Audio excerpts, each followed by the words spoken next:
Hello, everybody, and welcome back to the Broadway Jets YouTube channel. You'll know me from Twitter as NYJ Mike. I'm joined as always by the master of receipts, NYJ Matt. And Matt, the Jets 2023 schedule is out. It's a little bit tough. Very exciting. Yeah, the schedule drop is fun. I know there's some strong takes of why is it a big deal. We already know who we're going to play, right? You know who you're going to play week 15 of last year, probably. Yeah. But it's just the way the games fall, the primetime games, and we'll get into the entire schedule. If you are here, hit subscribe, hit the like button, comment below. Yeah. The Sunday Night Football drought is over. Mike, I have been talking about this drought since probably mid 2014. I'm like, it's been 2.5, 3 years, man. Like, we gotta get back on there. The fact that I know people that weren't born to see the Jets play on Sunday Night Football is crazy. That's It's actually crazy. I'm just so thankful that they're going to be on there against the Chiefs, man, at home. Going to be an awesome time. But Mike, the schedule drops. Dude, I'm going 17-0. For like first thought, 17-0. Tell me where I'm wrong. the Jets have a quarterback now that any single game, the Jets are going to be in the game. They should have a really good chance to win. You pair that with the number one defense in football last year, according to Pro Football Focus. We'll take our chances, man. I'll take my chance any week. It's super exciting. To your point before about Sunday Night Football, think about how many Jet fans have passed since the last time. It's unbelievable. You're watching. It's 2011. You're watching Jets Patriots Sunday Night Football, and you're like, all right, like we didn't win this one. Like we'll get them next time. First of all, Al Michaels and Chris Collinsworth are no longer even the announcers. It's insane. Like you're like, oh, like it'd be really cool. Can't wait to see the next time they do the graphic where everyone says what college they're from. I love that I know people that haven't seen it yet that were born after the fact, and you went with some people are fucking dead and now they don't get to see it. Interesting. It's a different take, but you had a good point where everyone knows you have Aaron Rodgers. You're not afraid of anyone. There's no give up game where like the Jets in 2020 play at Arrowhead and they just can't win that game. Can't win Or that there's game. no way they win. And then it's funny that happens, and then they go win against the Rams on the road that year. So It's true. the point that stands out is the Jets last year beat Aaron Rodgers on the road, Josh Allen at home. Even though Russell Wilson, the Broncos are ass, right? That game before the year, you're like, oh shit, dude, in Denver, it's gonna be tough. And they won all those games with the 33rd best quarterback in the NFL. The only thing is, we do have to point out Russell Wilson did not play that game, just for Oh, accuracy true, true, purposes. true. But Just to be clear. before the season is my point Yes. though. You look at those games, you're like, fuck. And then you look at the Lions, Seahawks, Bears stretch, and you're like, as long as we were 500 by the end of the year, we're going to win every one of those games. And everything flips. So that's why it's like not crazy to overreact. Do you want to play the teams that we have in the first six early on? Maybe not, but also maybe, hey, go 500, go 4-2, go 5-1, and then you're in the playoffs. Like it's going to be a very, very fascinating watch. And the Buffalo week one is not what I expected. No, me neither. And it was interesting because you want to get like your first reaction, like, oh, what's your first reaction? The way that they release the schedule is super weird where, Yeah. like I get the NFL wants to put out a couple of the big games, get everybody hyped up the day before, fine. But then there's all these weird leaks, just random games getting leaked. I don't know, like at a random time. So it's not like the schedule all came out at once. So my initial reaction, because of the way that they released it, was like, whoa, the first four games or even the first six games are very difficult, because I think the first game that came out was the Bills Monday night game, and then you knew we were playing the Chiefs on Sunday Night Football. Then they came out and said there was a rumor we were going to play the Cowboys week 2 in Dallas. Then the Eagles week 6.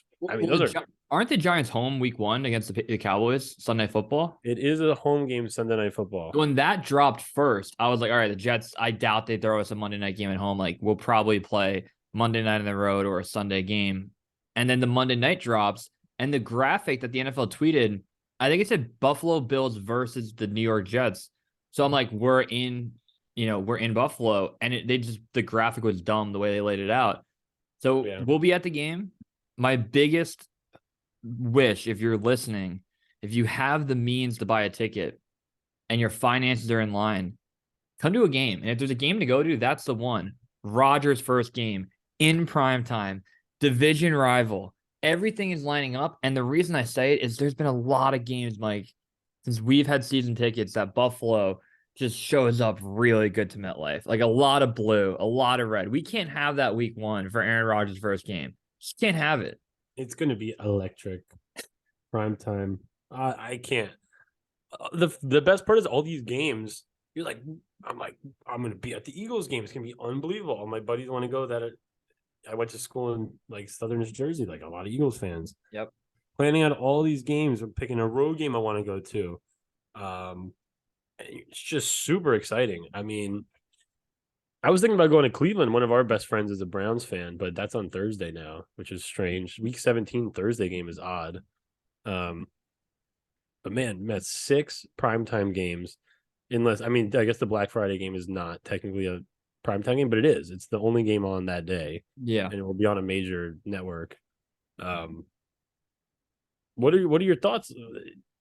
I look at it like this. You break it into 2 parts, right? You have a first 6 games before the bye.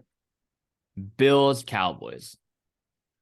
Are the Bills, the Jets are 3-point dogs at home, which means Vegas thinks the Jets are still 6 points worse than the Bills. So that is a matchup that's tough. Cowboys, their roster is good. I think I'm higher on Dak the most. You're higher on the Cowboys the most. I'm super high on Dak. I don't know what the problem with Dak is. People just do the whole Cowboy suck thing. What does Dak have to do? He's thrown for as many as 4,900 yards in a season, as many as 37 touchdowns. He's won playoff games. He's won 12 games in a season, 13 games in a season. The Cowboys have won 12 games the last 2 years. They have probably the best defensive player, or maybe the best player in football, in Micah Parsons. So, CeeDee Lamb, terrific offensive line still. That's a hard game too on the road, but yeah, I'd make the argument of the first 6. The Jets have a clear-cut better roster and better quarterback than the Broncos and Patriots. Clear-cut, I think that's a given. The problem is both those teams have better coaches than the Jets.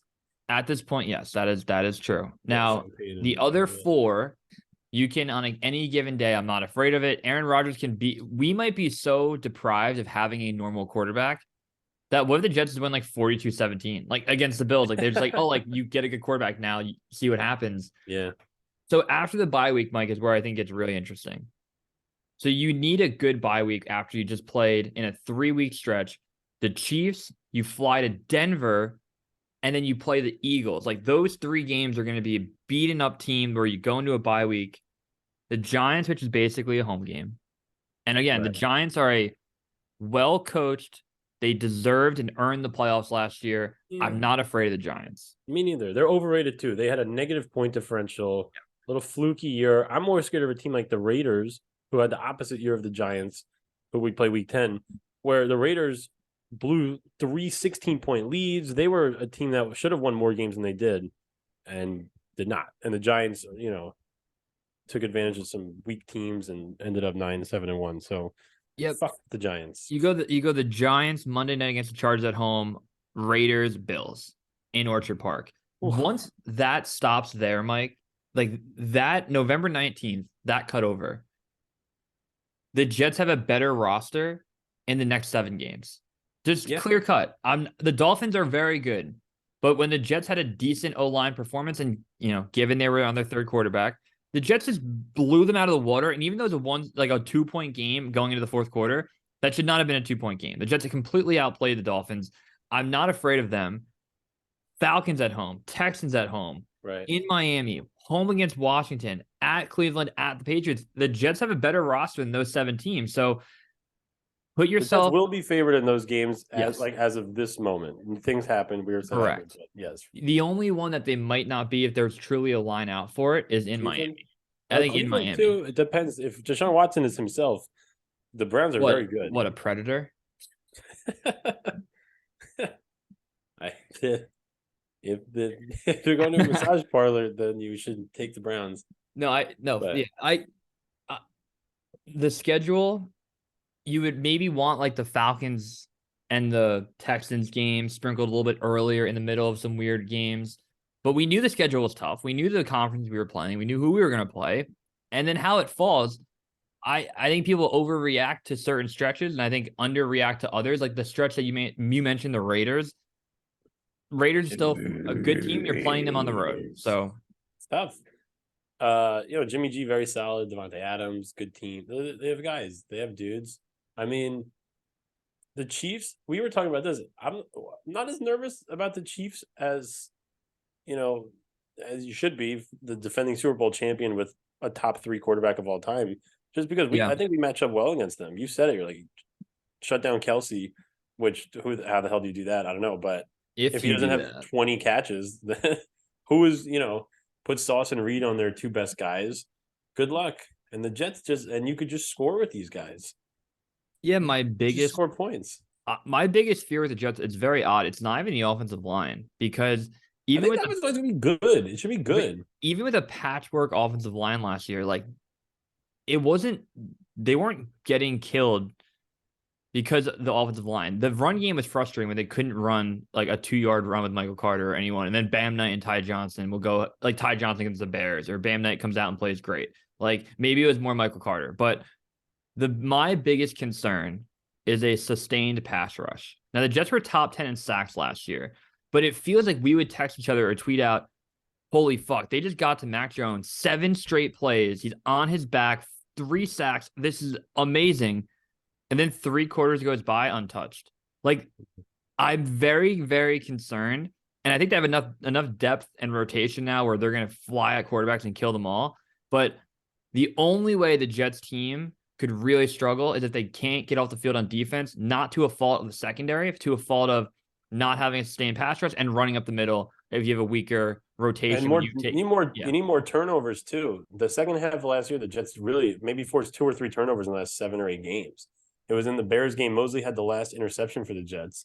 I don't think they had another interception after that. I think the fumbles are fluky, and we know that. We've seen the Right. fumbles. Right. The Jets could not fall in a fumble last year to save their life, which Unbelievable. is what it is. The other thing is, I feel like the Jets played high IQ quarterbacks where they just didn't also have a chance to like. They have 2 great. How many times did Sauce Gardner drop a wide open pick? Like I can't think of them. Like DJ Reed's not dropping wide open picks. I just think when you play Josh Allen twice a year, when the Patriots run the ball every second and don't let Mac Jones throw, Rodgers, a veteran like I don't know. I just feel like Rodgers, the Jets basically had a pick 6 against Rodgers that first didn't. drive. Yeah. But the other thing too is the fuck was I gonna say?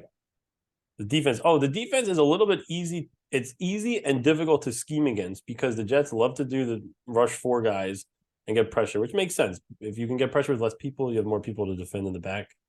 But if you're just doing the same 4-man pass rush every play, and those guys are physically dominating and winning, that's fine. But it's not like the Jets use a ton of variety in there. They don't have a great blitz package. They're just not. That's not how they run the defense. So it's easy to scheme against because you know what's coming, but it's difficult because if you can't stop it, then you're just fucked. It's so funny the play that stands out of when they did something unique, unprecedented to start a game. Sauce Gardner had a safety. Yeah, or well,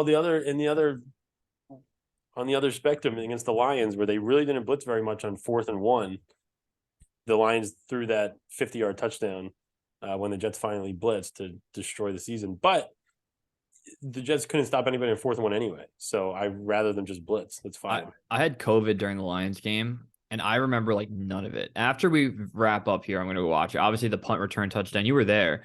It was such a weird game. And then the play at the end of the game, Wilson to Elijah Moore, where it was a nice play, but then Elijah Moore took an hour to go down, and you miss a 58-yard field goal to lose the game. That was such a strange, bizarre game. And the best was that week, I tweeted out, I can't believe the Jets have not worn green one time all year.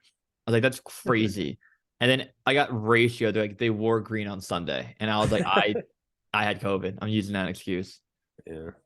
All right. What else, Mike? Anything else before we wrap up? Should we go through the schedule? Let's make some predictions. I gave mine. Literally 17. I think they're going to go 13-4. I really do. Gun to head, like need to pick to save me and my family. 11-6. Like truly, like I need to. Yeah, because it's difficult. It's a difficult schedule. The AFC there's just a lot of good teams in football. It's a balanced league. There just is, and if you don't have a great quarterback, like an elite quarterback, you make up for it with having a very complete roster around them. Like a lot of teams have that. Like looking at the Jets schedule, I would argue the only team that I'm truly like, we're gonna go in there and shit on them is the Houston Texans. And they still got I think the Falcons too, honestly. the only reason the Falcons scare me is that for some reason there's weird games last year where they looked unstoppable. And I agree. I don't think that they look good on paper, but also, the Falcons are a home game. That'll be fun. I've never seen the Falcons play before. Did I go to a Falcons game? I don't think so either. When's the last time they played? 4 years ago? The last No. time they played at MetLife was like the rain game, right? In 2017. I know they played. Well, they played in London a couple years ago. They played in London 2021. Yeah, But then there was a game where Matt Ryan fumbled like 5 times. in 2017.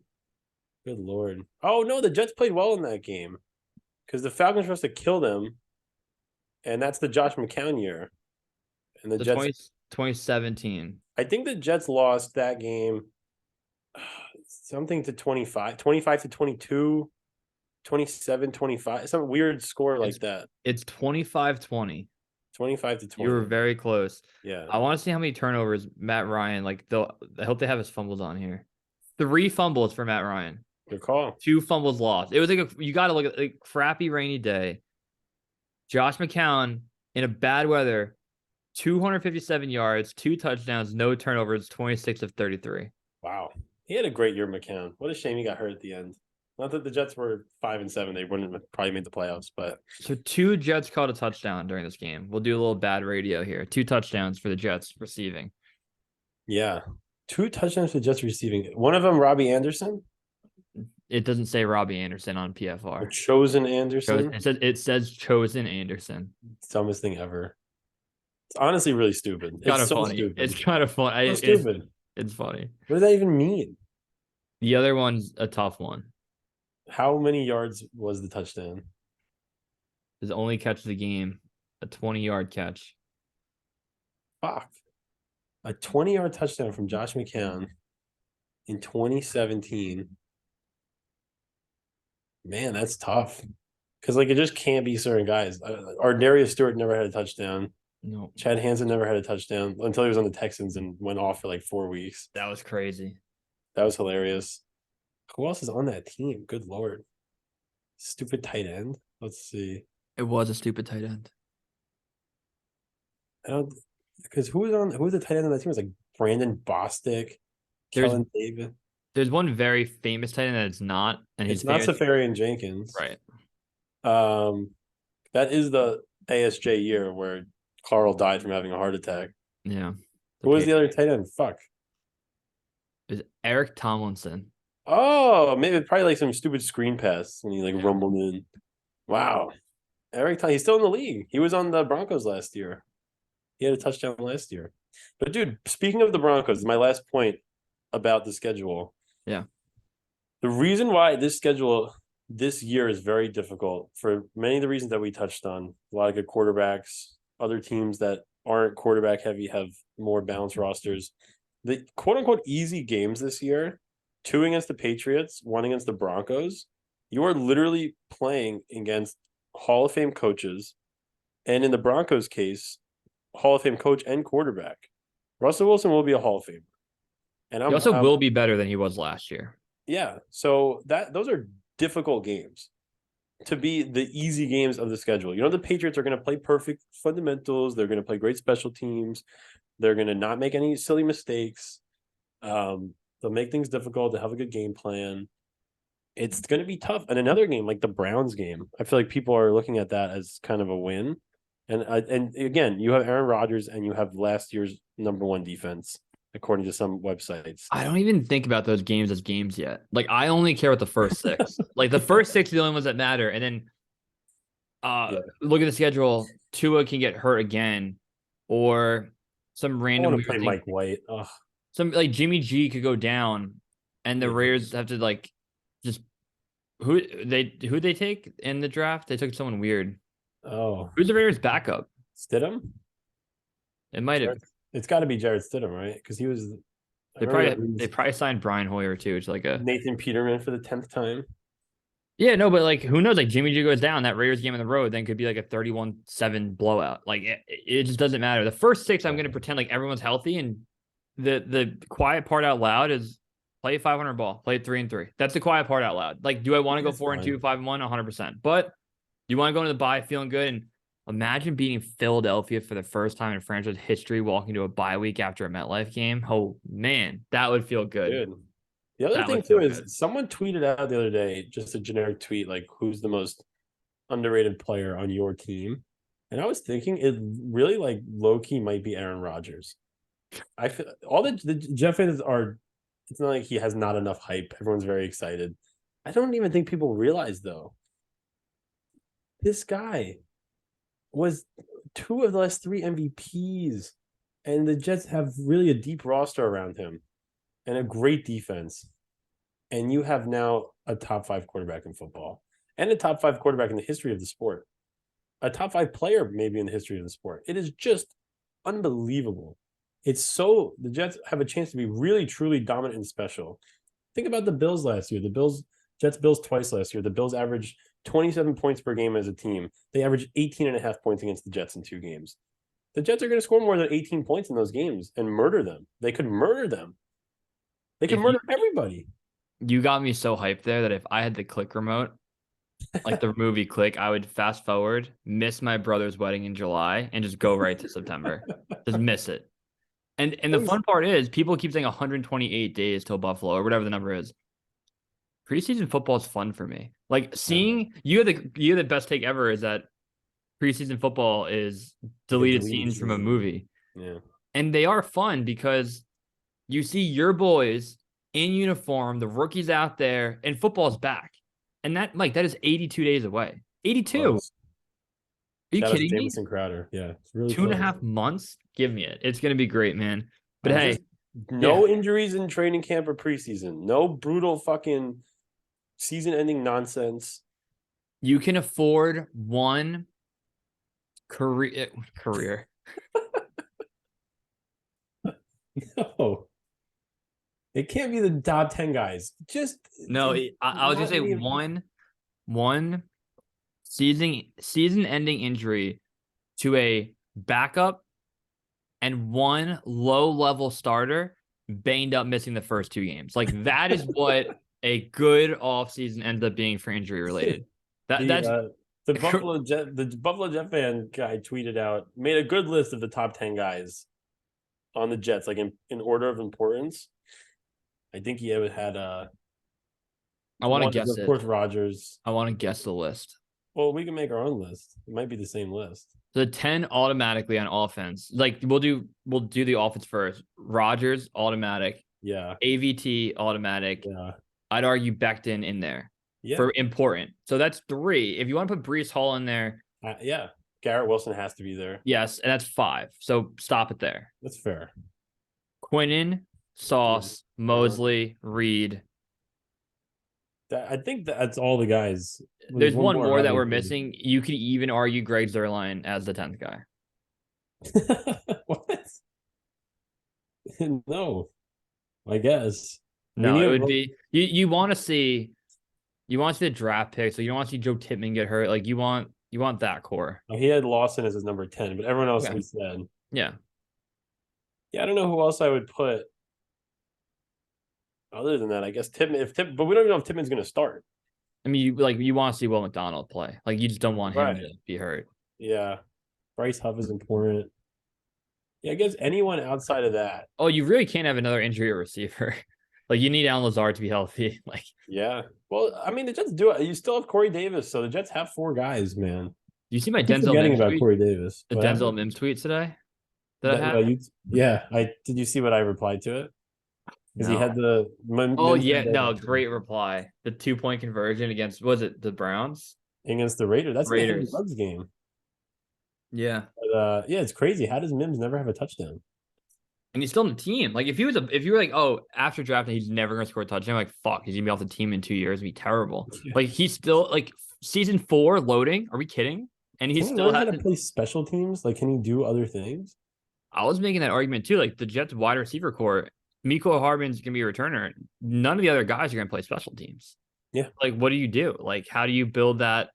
And they like dressing like 10 defensive linemen every game. It's a weird. That's why Michael Clemens always would be on special teams. That's terrifying. Michael Clemens doesn't look like he belongs on a football field. Like his body type just feels He's it doesn't. tall. He's very tall. Yeah. I feel like he almost looks. It doesn't look like he should be on the field. He's good stature. Good posture. He's a good guy. I love Michael Clemens. I can't believe he spells his name with an E-A. McKeel. McKeel. Mike Shield. Jets are All going right. 13-4. All right. I think we 14 can. games. Yeah. Fuck yeah. Didn't he get carted off twice in one game and came back? Came back twice. Unbelievable. He's like he's the Chuck Norris of football. It's like he got carted off and then killed the athletic trainer that tried to bring him back, and then it came back to the field, got carted off again, and killed the other one. All right. I think we're good to wrap it up. Good stuff. I'm taking OJ Simpson to week 1.